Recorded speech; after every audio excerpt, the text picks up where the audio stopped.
अस्सलाम वालेकुम, welcome back to my another vlog. उम्मीद है कि आप सब ठीक होंगे। यहाँ पर बिस्मा की तबीयत थोड़ी सी ठीक नहीं थी। 2 दिन से उसे फ़ीवर हो रहा था और साथ ही उसके गले में भी दर्द है। तो आहिस्ता आहिस्ता जब उसने खाना बिल्कुल छोड़ दिया तो फिर उसको हम हॉस्पिटल लेकर गए।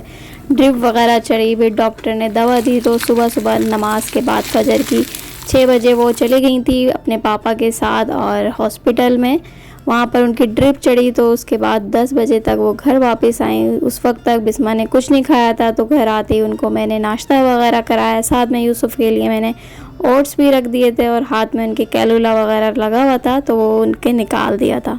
अभी यहाँ पर बिस्मा को कार्टून लगा दिया ताकि थोड़ा सा उनका मूड ठीक हो। अब हो गया था बिस्मा की दवा का टाइम। तो इनको मैंने दवा वगैरह पिलाई क्योंकि बिस्मा को जो है बुखार फ़ौरन वापस चढ़ रहा था और ये कुछ खा नहीं रही थी। तो खाना पिलाने में भी काफ़ी टाइम लग रहा था। वैसे भी बिस्मा खाने पीने में काफ़ी चूज़ी हैं, बहुत सिलेक्टिव खाने खाती हैं और हर चीज़ उनको पसंद भी नहीं आती है। तो नाश्ता कराने में काफ़ी टाइम लगा। उसके बाद साथ साथ यूसुफ़ भी उठ गए थे, उनको भी देखना था। तो अभी मैं बना बिस्मा को यहाँ पर दवा पिला रही हूँ। यहाँ पर ये एंटीबायोटिक इनकी स्टार्ट हो गई है। बच्चे जब आपके बीमार हो जाते हैं तो कोई चीज़ भी अच्छी नहीं लग रही होती है। बस ये दिल होता है कि जल्दी से बच्चे ठीक हो जाएं। और इसी उसमें मैं बिस्मा से एक एक चीज़ पूछ रही थी कि बिस्मा मैं ये बना दूँ, आप ये खाओगी। जो बिस्मा की फ़ेवरेट चीज़ें थी तो हर चीज़ ही बिस्मा खाने के लिए मना कर रही थी। तो साथ साथ बर्तन भी धुल रहे थे और कपड़े भी मैंने डाल दिए थे क्योंकि बच्चे तो बीमार होते हैं लेकिन सारे काम आपको साथ साथ करने होते हैं। कपड़े डाल के मैंने यहाँ पर रख दिए थे और बिस्मा के लिए भी मैंने कपड़े निकाल दिए थे क्योंकि बिस्मा को जो है बहुत ज़्यादा सर्दी भी लग रही थी। तो मैंने उनको आस्तीनों वाले जो है कपड़े मोटे वो निकाल दिए थे। बिस्मा को मैंने भेज दिया था नहाने के लिए कि वो नहा ले।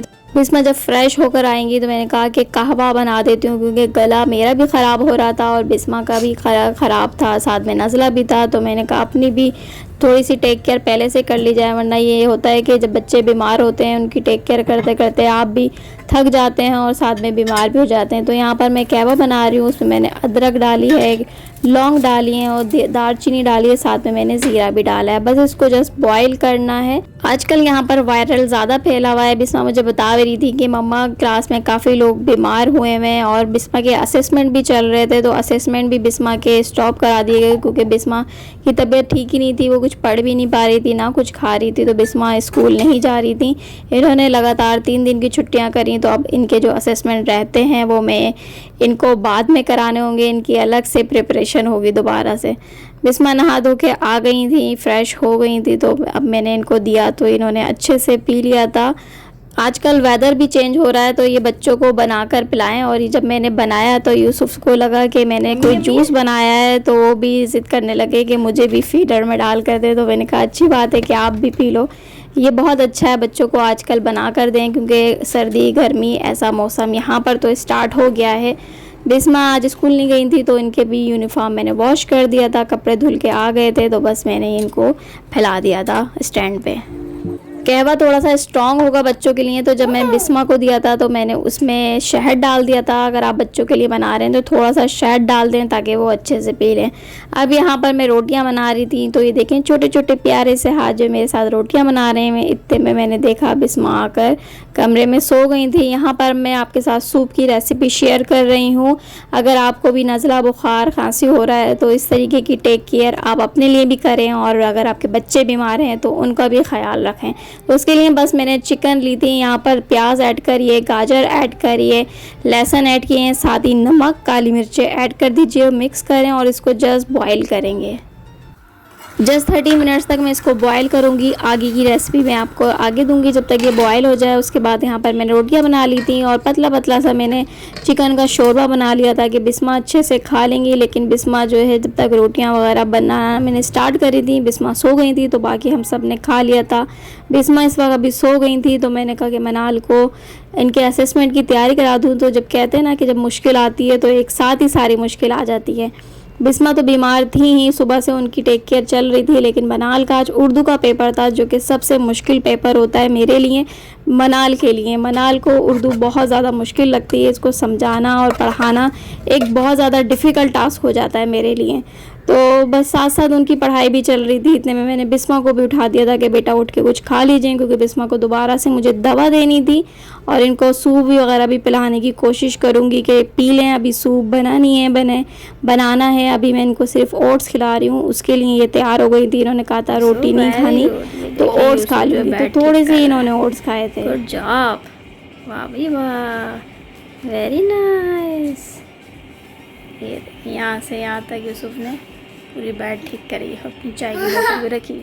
यहाँ मनाल की पढ़ाई जारी और सारी थी। आ जाते हैं चिकन सूप की रेसिपी की तरफ। यहाँ पर चिकन जो है अच्छे से बॉयल हो गई थी। यहाँ पर सारी सब्जियों के साथ चिकन भी मैंने निकाल ली है और जो सूप था उसमें ही रहने दिया है, जो उसकी यखनी निकली थी। अब मैं इसमें कॉर्न ऐड कर रही हूँ, साथ ही इसमें जो चिकन निकली थी उसको मैंने इस तरीके से श्रेडिड कर दिया था, वो ऐड करेंगे। और जब तक ये बॉयल नहीं आ जाता उसके बाद हम इसमें ऐड करेंगे अंडे की सफ़ेदी। आपने इसमें ऐड करनी है और इसे मिक्स कर देना है। उसके बाद आप चाहें तो इसमें कॉर्नफ्लोर ऐड कर सकते हैं, थोड़ा थोड़ा करके ऐड करें। जितनी आपको इसकी थिकनेस चाहिए उतनी आप इसकी थिकनेस रख लें।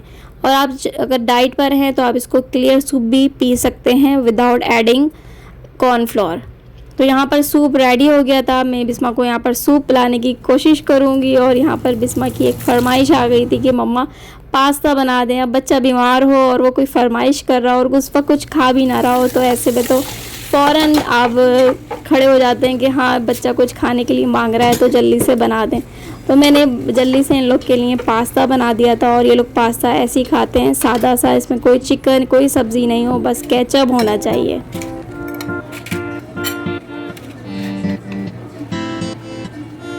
बिस्मा के लिए यहाँ पर मैंने स्टेयर खोल दी थी और उस पर इनको बिठा दिया था, साथ में पेंसिल कॉपी दे दी थी ताकि ये कुछ इस पर ड्रॉ करें। बिस्मा को ड्रॉ करना बहुत ज़्यादा पसंद है। साथ ही यहाँ पर मैं किचन में आ गई थी और यहाँ पर मुझे टिकिया जो है बनाकर इसको फ्रीज़ करके रखना था। अक्सर ये होता है कि आप बहुत बिजी शेड्यूल होता है वीकेंड पे, स्पेशली हम कुछ ना कुछ स्पेशल ब्रेकफास्ट कर रहे होते हैं। तो यहाँ पर ये टिकिया बना रही के मैं रख रही हूँ। ये हस्बैंड को बहुत पसंद है, उनकी अम्मी बनाया करती थी। तो इसमें जस्ट आपने आटा लेना है, साथ में ज़ीरा ऐड करना है, नमक ऐड कर दीजिए और थोड़ा सा घी ऐड कर दीजिए या ऑयल ऐड कर दीजिए। उससे बस अच्छे से गूंद लीजिए और चाहे तो आप इसको फ्रेश बना लें। यहाँ मैं बना के आज फ़र्स्ट टाइम रख रही हूँ क्योंकि अभी जो है असेसमेंट भी चल रहे हैं और वीकेंड भी बीच में आ जाते हैं। तो इतना तैयारी करना, बच्चों को पढ़ाना ज़्यादा इंपॉर्टेंट है रैदर देन कि आप किचन में ये सारे काम करते रहें। तो अभी मेरे पास टाइम था तो मैंने कहा ये बना के फ्रीज़ करके रख लेती हूँ ताकि बीच में जो वीकेंड आए उस पर हम ये बना कर खा लें।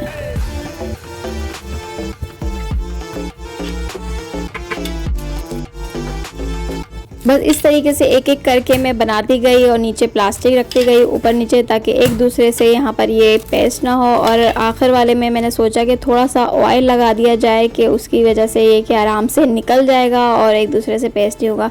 तो तेल लगाने की बिल्कुल ज़रूरत नहीं है, आराम से जो है स्मूथली जब आप इसको निकालेंगे फ्राई करने के लिए, बनाने के लिए, तो ये बिल्कुल आराम से निकल जाएगा। साथ साथ जो है मैंने इसको जब बन गए थे तो प्लास्टिक में रख दिया था। अगर आपके पास बड़ा वाला जिपलॉक बैग है तो आप उसमें ज़्यादा अच्छे से ये बंद करके रख दीजिए। मेरे पास बड़ा वाला नहीं था तो बस जस्ट मैंने इसमें रखा और ऊपर इस पर मैंने नाम लिख दिया था टिकिया। इसको लिखकर मैं पेस्ट करके रख दूँगी ताकि जब मैं निकालूँ तो मुझे याद रहे कि ये टिकिया हैं। क्योंकि मैंने साथ ही फ्रोज़न पराठे भी बनाए थे। फ्रोज़न पराठे की रेसिपी मैं शेयर कर चुकी हूँ आपके साथ पहले भी। अगर आपको देखना होगा तो मैं आखिर में डिस्क्रिप्शन में दे दूँगी या लिंक में दे दूँगी, तो आप वहाँ से फ्रोज़न पराठे की रेसिपी देख लीजिएगा। साथ साथ यहाँ पर मैंने फ्रोज़न पराठे भी बना लिए थे। आज की वीडियो बस यहीं तक। जाते जाते प्लीज़ लाइक सब्सक्राइब शेयर कर दीजिएगा। मुझे, बिस्मा को, मेरी फैमिली को ज़रूर दुआओं में याद रखिएगा। ख़ुद भी खुश रहिए और दूसरों को भी खुश रखने की कोशिश कीजिए। मुझे दीजिए इजाज़त। अस्सलाम वालेकुम, फ़ी अमान अल्लाह।